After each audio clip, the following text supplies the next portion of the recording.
My name is Kristin Snowden. I'm a licensed marriage and family therapist in California, and I specialize in helping clients navigate high and acuity relationship crisis issues, crises that are brought upon by uncovering your partner's problematic sexual acting out behaviors, infidelity, chemical dependency use, and other forms of betrayal.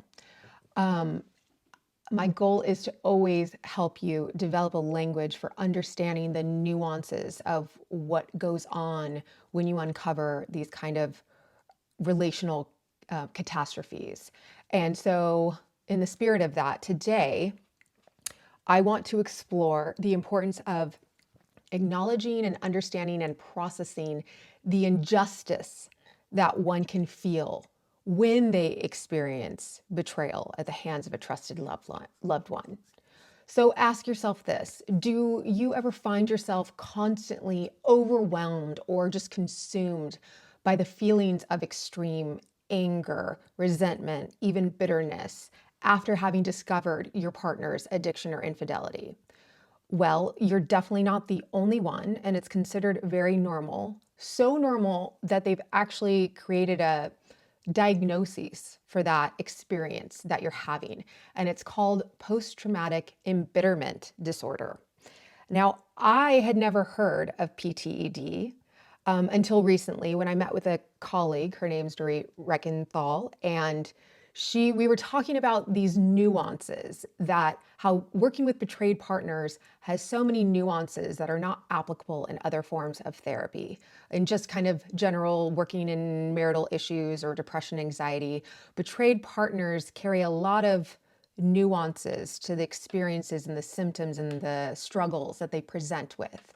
And when we were talking about that, she said, "Well, haven't you heard of PTED? It's really interesting." And I said, "No, I never have." And she went on to talk about it. So after our discussion, I said, next webinar, I want to do a little bit of research on this and present it to you, because the more you can name and understand what you're experiencing, the greater the healing potential will be with your professionals, with the groups you're working with.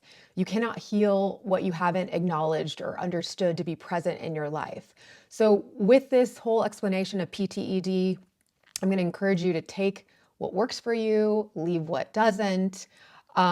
This is just a general webinar to provide awareness of PTED and the potential as a potential response to betrayal trauma. Validate your experience of PTED symptoms as a betrayed partner, and then introduce healing models and interventions that might go beyond the typical trauma type models that you might have been introduced to thus far. So I just remind you of this quote that I love, which is that pain that is not transformed is instead transmitted. So the more you might learn about this PTED experience, and if it resonates with you, the better your chances are to transcend these traumas and get through to the other side. So let's start with, what is PTED? Post-traumatic embitterment disorder is a proposed psychological condition characterized by intense feelings of injustice, bitterness, helplessness, and extreme resentment following a life event perceived as deeply unfair, humiliating, or morally wrong. While it's not recognized in the Diagnostic Statistical Manual yet, it has been studied in depth, especially by a German psychiatrist and psychologist, Dr. Michael Linden, and is viewed as a type of an adjustment disorder with long-lasting emotional and cognitive symptoms. So that's just a fancy way of saying people like this psychiatrist and psychologist, Dr. Linden, notice people coming in seeking help and kind of presenting with this symptomology that was outside the realm of like what post-traumatic stress disorder might look like, or depression or anxiety. And so he just was like, this is unique, this is separate, and I kind of want to better understand what's going on here. So unlike post-traumatic stress disorder, which is what we talk about how betrayed partners go through a traumatic experience when they uncover a trusted loved one's betrayal. So unlike PTSD, which is often linked to a fear and survival response, kind of that nervous system, hyper vigilance, hyper fear response, PTED will center around the moral injury and the sense of betrayal or violation of the betrayed partner's deeply held values. Now, when my colleague first introduced PTED, I personally struggled with the word embitterment. There's certain words that we have in our world that just have negative connotations to them, like manipulation, like if you're manipulative, or a jealous experience, or also bitter. These are words societally that I think that we're not supposed to be bitter. We're not supposed to experience jealousy. We're not supposed to be manipulative. So I'm just going to encourage you that if you hear this word bitter or embitterment, just know that there's replacement words for it. Words that are also describing what we're talking about are extreme resentment, an extreme sense of injustice, or an extreme sense of violation related to your own moral internal compass or code. So hopefully that helps you as we talk about this, if the word PTED or embitterment really bothers you. So the following are key elements that are present in those who struggle with PTED. So first and foremost, there has to be a negative life event that's occurred. It's triggered by a single or a more chronic, longer term experience of an exceptionally negative event. For betrayed partners, it could be the event of uncovering your partner's secret double life, a life of secret porn use or online nefarious behaviors, multiple infidelities, paid sex, etc. And then another characteristic or element is that the betrayed partner perceives an extreme sense of injustice. They'll view the event that has occurred to them as unjust, a severe breach of trust, a significant level of humiliation, and strong emotions like anger, bitterness, and resentment. Another element is that the betrayed partner finds his or herself consumed with the state of embitterment. A core symptom is bitterness, resentment, often accompanied by feelings of helplessness and a strong sense of victimhood. A few other elements is there's blame. Individuals will often blame themselves for the events that have occurred. Another element is emotional arousal. When reminded of the event, an anniversary, or just a song on the radio. So again, similar to PTSD, triggers, environmental triggers, they will experience a heightened sense of emotional arousal around anger, sadness, and resentment. So again, I hope you're noticing this, that there's a difference between post-traumatic stress disorder is saying you fear for your life, right? And it's understandable when you uncover that your partner has been lying, sneaking around, that you cannot trust what he or she is saying. There's this fear around, if I can't trust you, what else are you lying about? Who are these people that you're bringing into my life? Are they dangerous to me and my family? Can I trust you to make safe decisions for our children, for our well-being? So that's like in the trauma realm of my safety is being threatened. But PTED focuses on the moral injury of the anger and the resentment that you experience from the injustice of what's happened to you. So hopefully you can delineate between those two.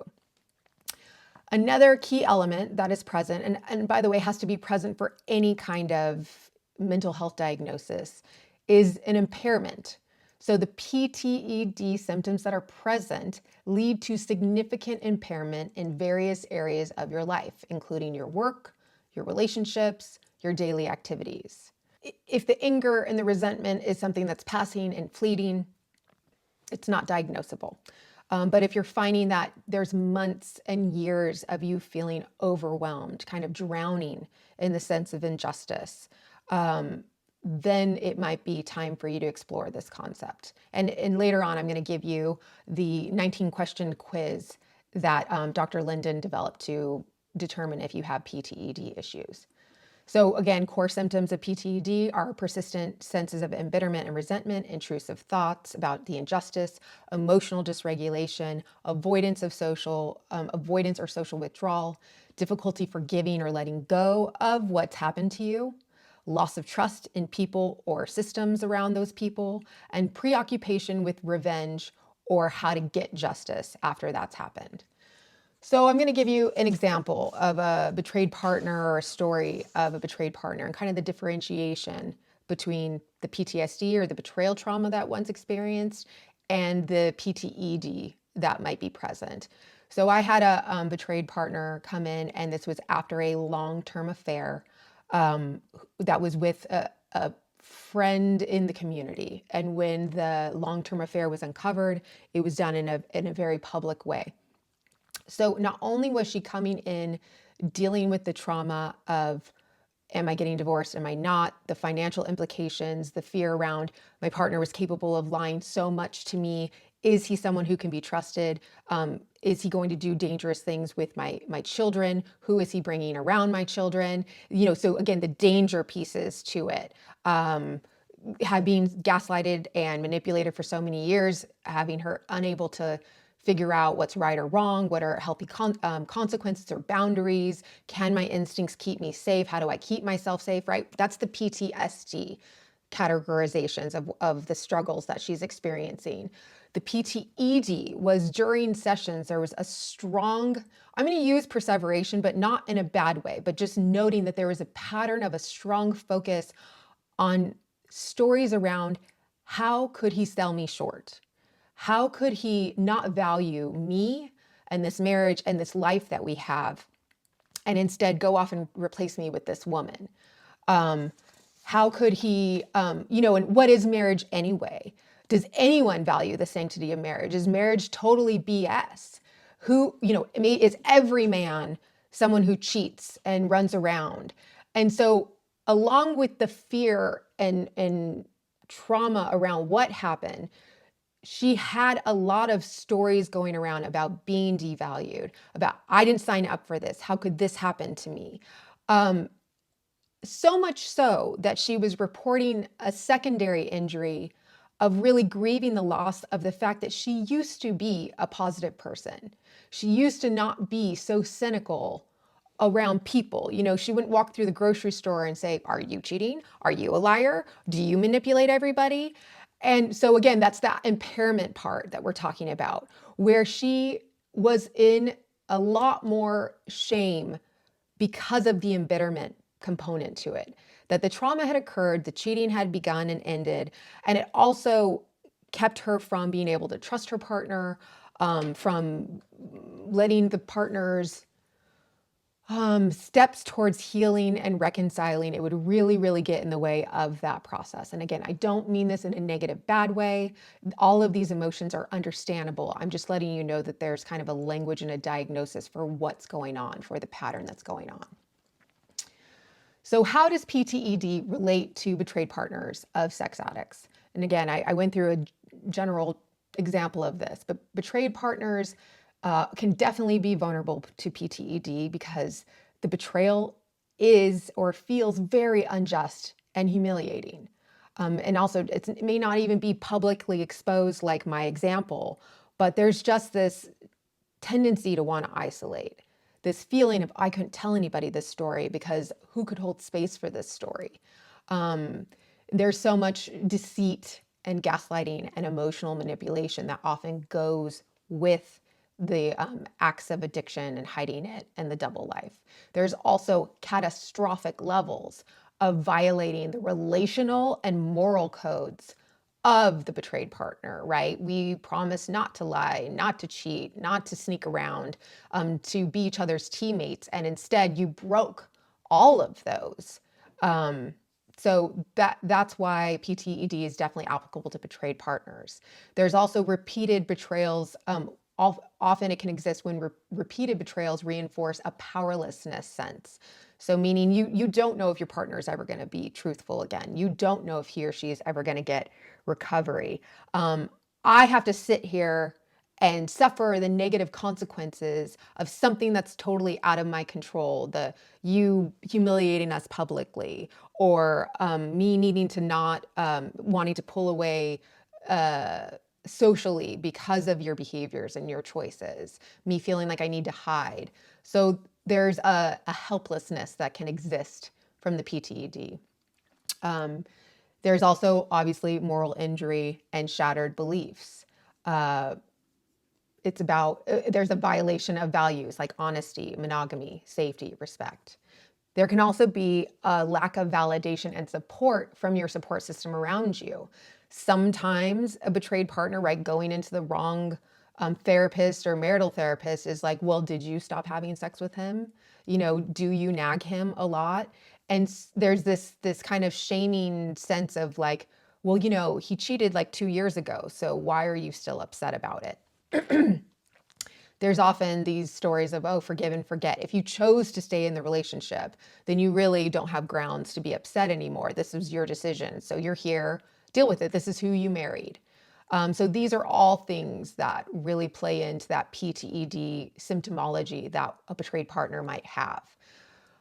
Poor therapeutic experiences, dismissive family and friends, or religious spiritual shaming can also reinforce that sense of bitterment, resentment.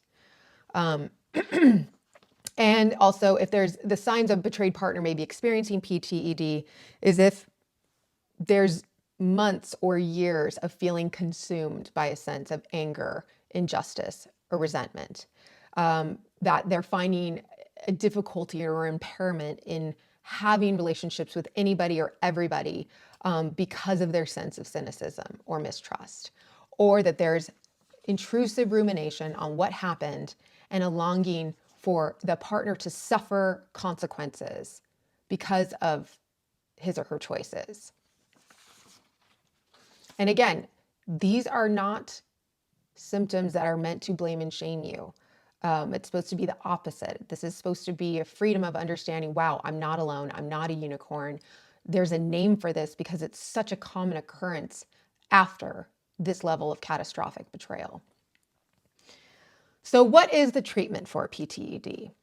Well, Dr. Linden, I think something he seems to be passionate about is letting everybody know that the standard PTSD models of treating the fear and life-threatening elements of what happened does not fully address the moral injury or the sense of injustice that occurred because of the traumas. So while trauma treatment is necessary after, when you've uncovered that you're a betrayed partner of a sex addict or infidelities or other forms of addiction, PTED models are saying there's more to do. So one thing I wanted to do is share, and I will share this in the notes of my description. This is a post-traumatic embitterment disorder self-rating scale. There was a 19-question scale to just kind of set you down the path of saying, is this something that I'm struggling with? And, I'm reading this from working with betrayed partners for over a decade, and it's kind of like, yes, yes, yes, right? The hurt, did something happen recently that's hurt my feelings or caused severe resentment? Do I have a negative and noticeable change in my mental well-being? Do I feel like it's unjust or unfair? Do I think about it over and over again? Do I get really upset when I'm reminded of it? Do the triggers harbor thoughts of revenge, like he or she, the person who did the betrayal, deserves bad things to happen to them. They deserve negative consequences, things that make me feel helpless or disempowered. So again, I'll link this in my description, but I think most betrayed partners are going to find that they're going to answer yes to a lot of these things. If I want you to take anything away from this lecture, it's that this diagnosis is not supposed to be blaming and shaming on you. If anything, it's supposed to be your freedom of blaming and shaming. It's supposed to help you understand that this PTED and PTSD tend to go hand in hand. And if someone is focused on like the trauma part of the model, like, well, where was the life-threatening event? Where was the part where your partner cheating on you, like, put your life in danger? And they may not appreciate the fact that these betrayals carry such a moral injury, so much humiliation, so much isolation or desire to isolate, that that part is the traumatizing part that you need to move through, acknowledge, and process. And that there's nothing wrong with me that I feel these senses of like wanting to get revenge or not wanting to forgive or deep senses of injustice and resentment, that those come with the package of being traumatized in this way through betrayal. And so it's just supposed to put names to what you're likely going to experience and normalize it, but then also help you with a pathway out of it so you don't feel stuck in it. So I do feel like when I was reading through the PTED type treatment models, that yes, while like exposure therapy won't heal you from PTED like they sometimes use for post-traumatic stress disorder type things, the 4 elements that I always talk about in all of my webinars, the 4 elements that I find are overlapped pieces that you need to treat trauma, I think deal with the PTED elements. And so those 4 elements, if you watch my videos, you know, these are the 4 things that you tend to need to move through betrayal trauma, which is that first and foremost, you have to understand what happened to you wasn't okay. You have to understand all the things that happened, why they weren't okay. And then the second part is that you need to be able to share it with 1 or 2 or trusted people in your life who can validate it, right? People in 12-step groups, other betrayed partners, therapists, professionals, even maybe your partner once you get to that phase where you tell them, these are the ways that I've been traumatized. These are the ways that I've been humiliated. This is the types of injustices that I've experienced, why this wasn't okay, and have them hear you and validate it. The third step is that there needs to be some kind of level of re-exposure, of kind of going over what happened. In EMDR and levels of somatic experiencing, and I think some other trauma interventions, brain spotting, you go through it kind of like you're not in the traumatic event, but you're kind of riding alongside it like a train looking out the window, recalling it, but you're using down regulation techniques of like deep breathing, bilateral stimulation, other coping skills to kind of take the charge out of the traumatic event. And then the 4th part, which I think is huge for this PTED piece, is a story of empowerment around it. So there's this idea that you need to be able to reclaim your agency, what was taken from you, right? The injustice part was that you lost control, you lost choice, you lost context. Someone took that away from you when they decided to withhold important information and not give you all the information you needed to keep you and your family safe. And so the PTED treatment comes from reclaiming that agency. How can you regain control and empowerment now? Grieving the moral injury that occurred, the humiliation that occurred, and help you create boundary structures around your own value system or what you need to keep yourself safe, and non-negotiables, things that you need to keep yourself safe in the future. The Dr. Lennon and other PTED type researchers say that some interventions should be meaning reconstruction, so helping clients make sense of the injustice, cognitive restructurings to reduce the rigid kind of black and whiteness of everybody cheats, everybody's a liar, I can never trust again, and move towards something more gray and I guess productive, helpful. Narrative therapy, reauthor the self beyond the betrayal, and building emotional resilience and boundaries, not just forgive and forget, but how to kind of keep yourself safe in the future. I believe I'm trained in EMDR and IFS and also Brene Brown's shame resiliency models. And I personally, when I read through PTED, I feel like those 3 models hit the injustice part, the part where what happened to me wasn't okay, the part where I relieve myself of my own shame. I create a story of empowerment around it. I give, for IFS and the parts, I give the parts that feel wounded around it, that are slamming their hands on the desk saying, I didn't deserve this. This isn't okay.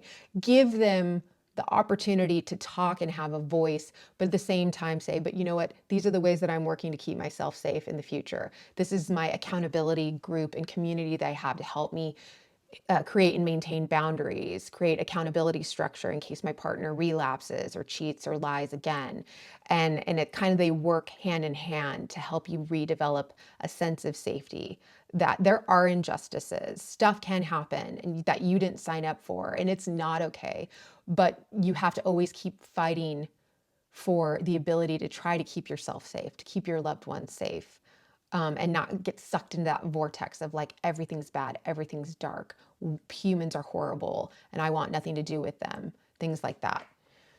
So I'm just going to close with saying that if this webinar has resonated with you, I always encourage people to, you're going to love this, but I always say find a group, because there is nothing more relieving like symptoms of PTED than sitting in a group of betrayed partners who feel safe to talk about the way that they've experienced injustices, the catastrophic betrayals they've experienced, the devastation, the lack of trust, the cynicism.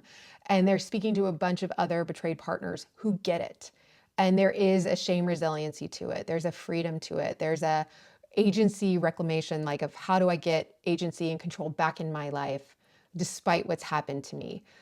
So I'd encourage you, I have 3 new groups that are all on my website, KristinSnowden.com, under live workshops that are starting soon.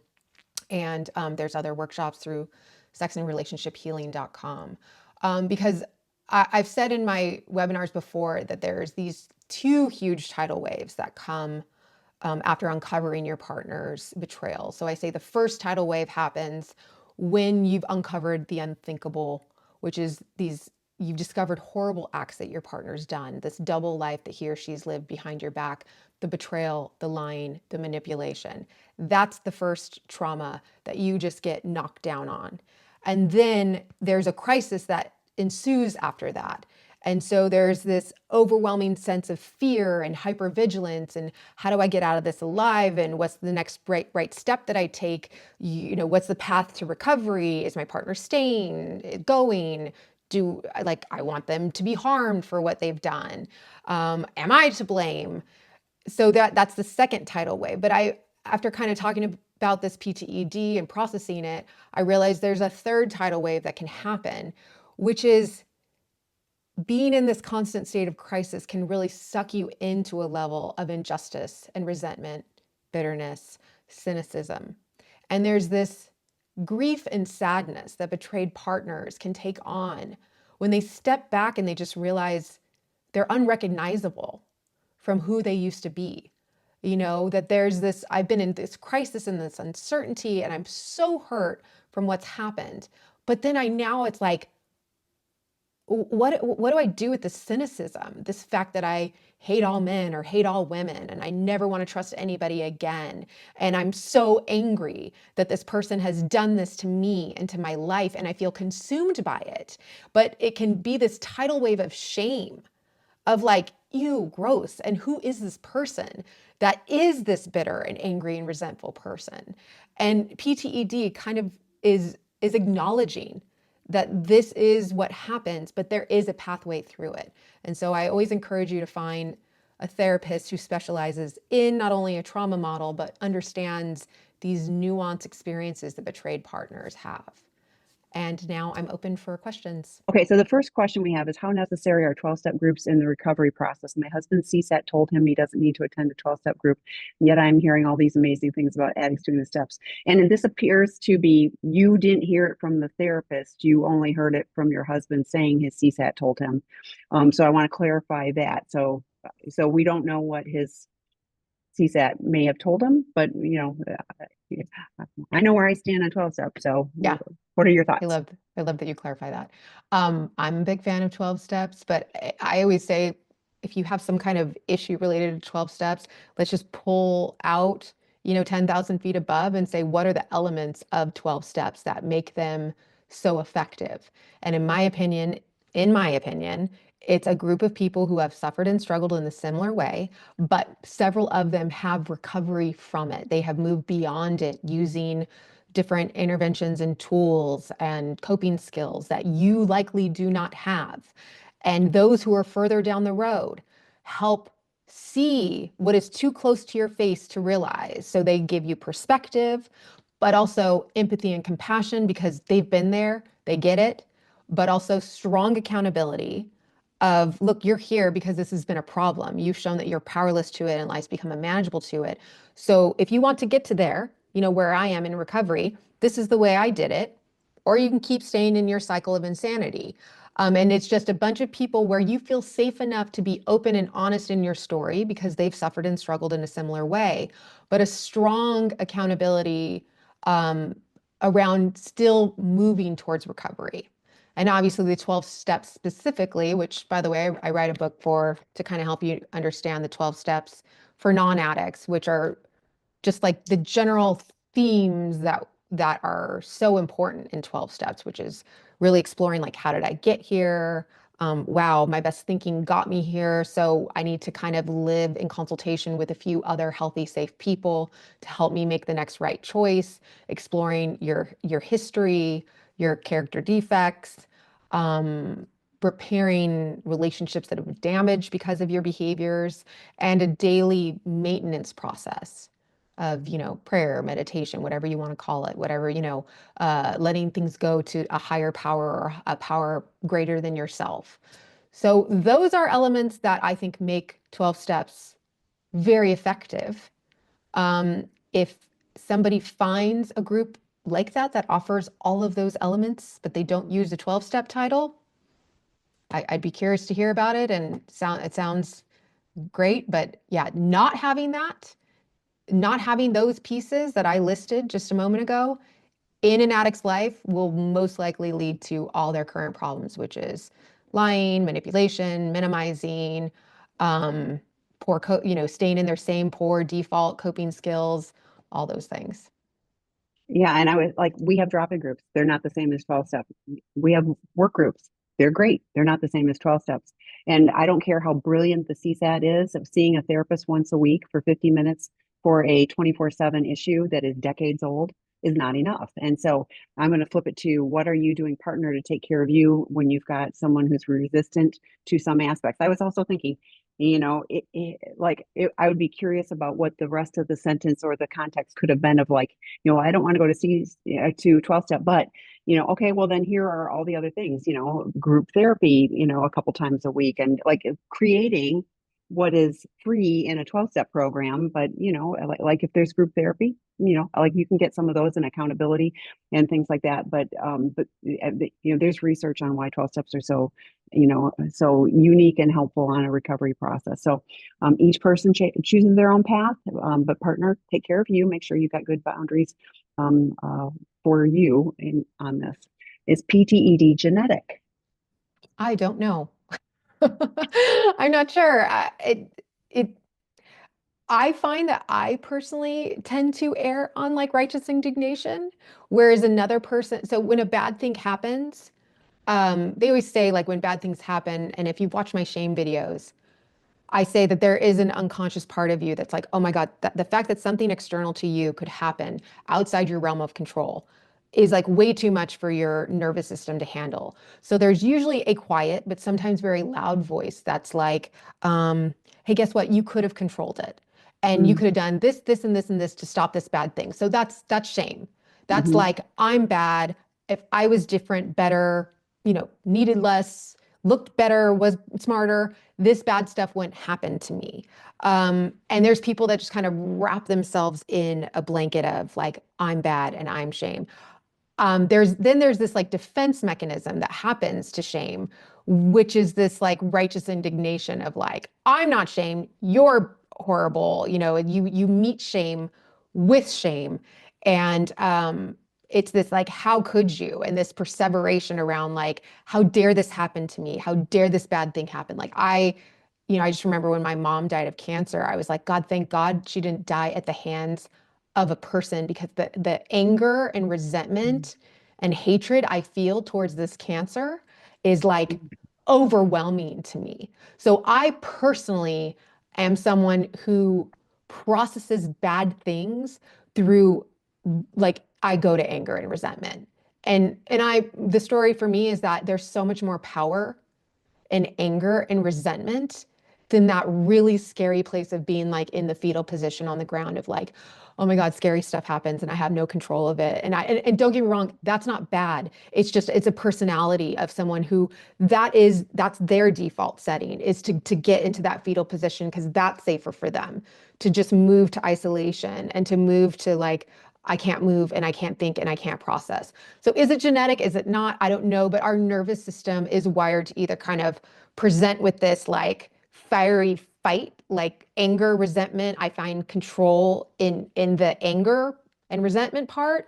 And then conversely, on the other side, there's people who are wired to like in the face of threats and bad things to shut down, to become quieter. And they'll probably be less of a tendency to have that embitterment piece because they're just in like a shutdown, not functioning state.